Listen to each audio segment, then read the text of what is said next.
I'm Terry Courtney, I'm from Tatura and I'm representing the Goulburn Valley Environment Group. Well, I think it's so important, this plan, you know what I mean? We've got to get the long-term vision right for the Murray-Darling Basin. So we shouldn't be thinking about short-term situations here, we've got to think about long-term. And what we've got to be is strategic in that assessment, and we've really got to reduce the footprint of irrigated agriculture so that it is sustainable into the future. And we've got to move that irrigation against the backbone and higher up the catchment as we can.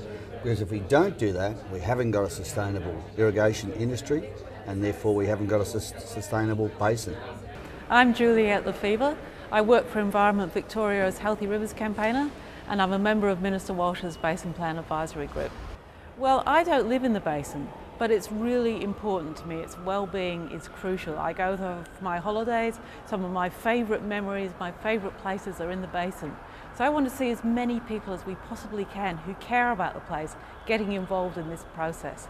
And we all eat food that's produced in the basin. Those rivers, those wetlands support us all, so it's really important that we get involved.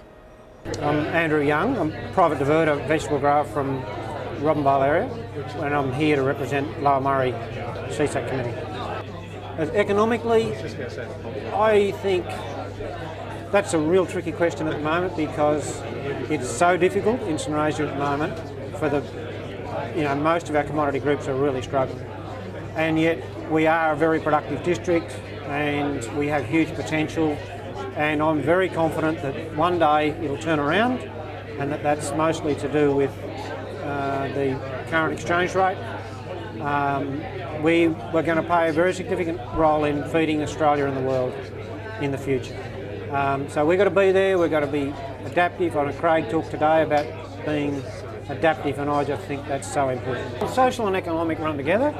I mean, we probably, the social St Razor, Robinvale, if you like, it's all about people with a few bucks in their pocket. And if you've got a whole lot of people with no money and no future and really can't see the light at the end of the tunnel, well, that answers the social one. And I know life's not all about money, but if you've got a good environment and you've got a happy enough income and you can see some future for yourself and your kids, well, that's probably about as good as you can do. Amelia Sudoltz, and I'm from Horsham in Western Victoria. In the Wimmera, we've actually got looking at a proposal to sell our irrigation water, a whole system buyout or closure. So we think that that's a win-win-win for the environment, putting water down the Wimmera River, environmental flows to terminal lakes, one of which is Lake Albucacha, which is a Ramsar listed site. So win for the environment, win for irrigators who will get bought out by the federal government, and there'll be no ongoing costs for restructure, etc.